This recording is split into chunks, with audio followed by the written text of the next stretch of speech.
15 अगस्त शुक्रवार से पहले तक अमेरिकी राष्ट्रपति डोनाल्ड ट्रंप रूस के खिलाफ बड़ी बड़ी बातें कर रहे थे।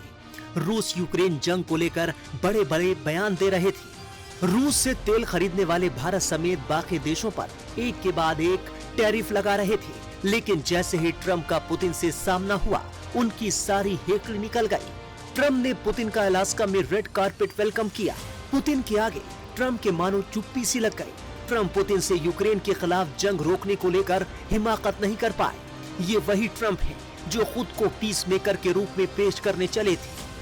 अलास्का में अमेरिकी राष्ट्रपति डोनाल्ड ट्रंप और रूसी राष्ट्रपति व्लादिमीर पुतिन के बीच जो वार्ता हुई, उस मुलाकात का नायक दुनिया पुतिन को ही मान रही है। इसके पीछे सबसे बड़ी वजह ये है कि ट्रंप को पुतिन की करीब करीब हर बात माननी पड़ी। 5 घंटे के अलास्का दौरे के दौरान पुतिन का पावर शो दिखा।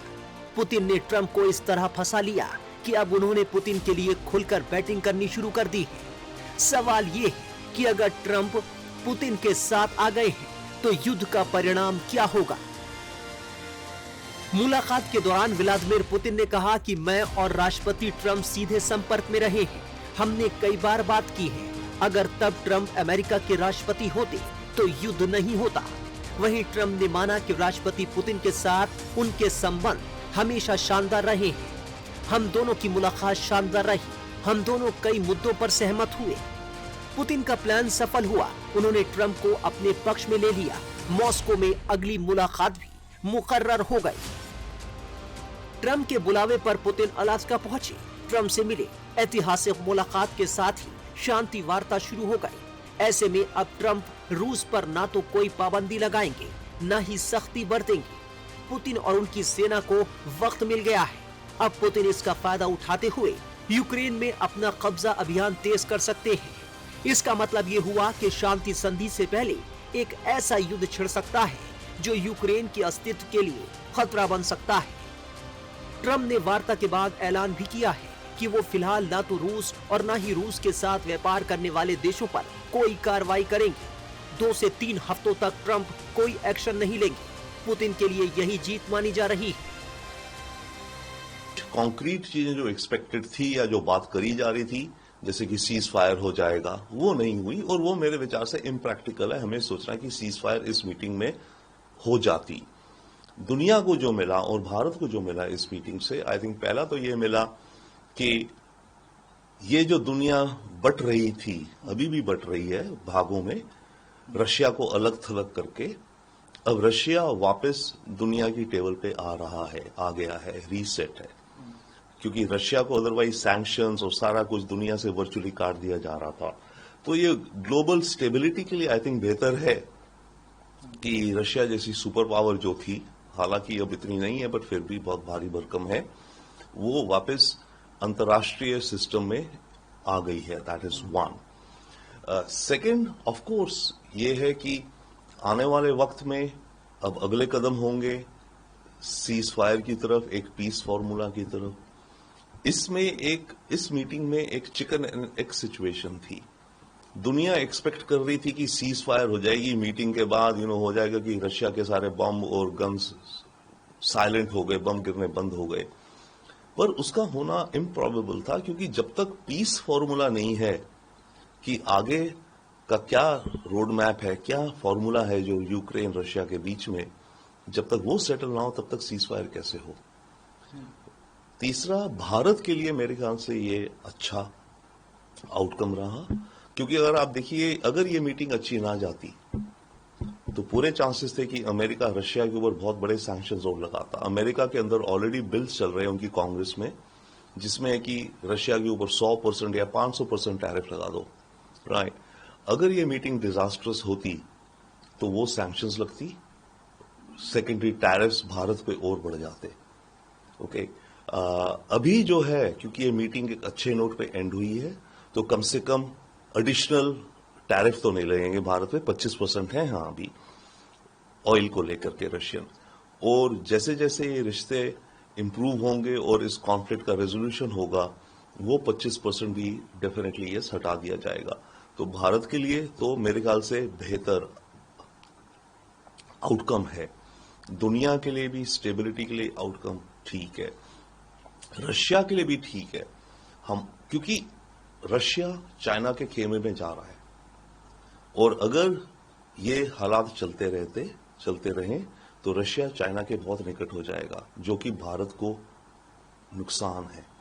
तो भारत के लिए एक वो और फायदा है कि अगर अमेरिका और रशिया के रिश्ते न्यूट्रल नॉर्मल ट्रैक पे आए तो रशिया की जो जरूरतें हैं चाइना को लेकर के वो कम होंगी, और रशिया और एक अलग पोल पर भी चलेंगे।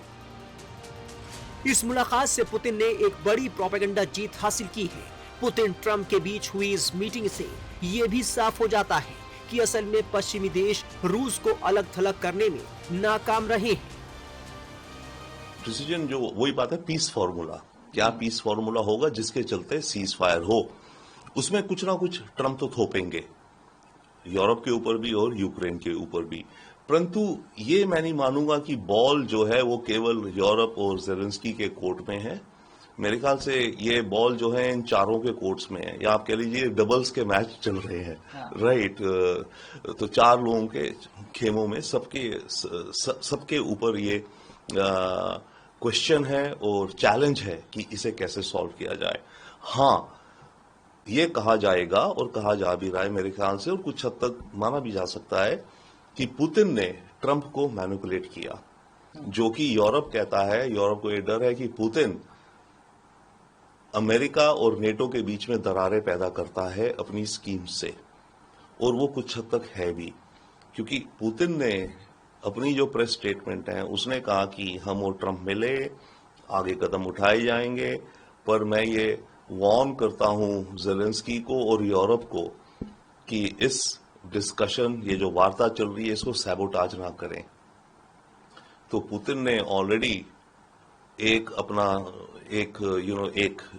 चाल चल दी है अमेरिका और रशिया के बीच में दरारें बढ़ाने की। अब देखना है आगे कि यूरोप कैसे रिएक्ट करता है। मेरे विचार से इस समय सबसे परेशान और अनहैप्पी जो है वो यूरोप है। ऑफ कोर्स जेलेंस्की सबसे अनहैप्पी है, यूरोप भी बहुत अनहैप्पी है। अमेरिका और रशिया आई थिंक मोर और लेस रशिया सबसे खुश है, अमेरिका को है ओके मैंने अपना करा। एक और चीज है, जब ये मीटिंग थी तो इसमें जब ये दोनों देश गए हैं ट्रंप और पुतिन, ये केवल यूक्रेन के बारे में नहीं थी, ये मीटिंग पहले थी रशिया और अमेरिका के रिश्तों के बारे में कि उनको कैसे रीसेट करें। रशिया का वो एम था और ट्रंप का भी एम था कि रशिया के साथ क्या बिजनेस करा जा सकता है, मिनरल्स हैं, ऑयल है, आर्कटिक में क्या एक्सप्लोरेशन करें, स्पेस कोऑपरेशन, ये वो सारे मुद्दे। और फिर उसी के साथ ये नो डाउट कि रशिया यूक्रेन जो ये कॉन्फ्लिक्ट है इसको कैसे सुलटाया जाए। पुतिन ने अपनी हर एक बात पर ट्रंप को राजी कर लिया।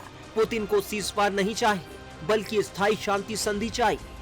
ट्रंप इसके लिए भी तैयार हो गए। साफ है कि जब तक स्थायी शांति संधि नहीं होती है तब तक सीजफायर नहीं होगा, और अगर सीजफायर नहीं होगा तो रूस के हमले रुकने के बजाय तेज होते जाएंगे। रूसी फौज यूक्रेन की जमीनों पर कब्जा करती जाएगी। पुतिन ने ट्रंप के सामने ही कहा है कि रूस की सभी चिंताएं यानी सभी शर्तों पर विचार करना होगा। इसका मतलब ये हुआ कि स्थायी शांति संधि तभी होगी जब रूस की सभी शर्तें मानी जाएंगी। ऐसे में साफ है कि पुतिन अपनी शर्तों पे ही आगे का फैसला लेंगे।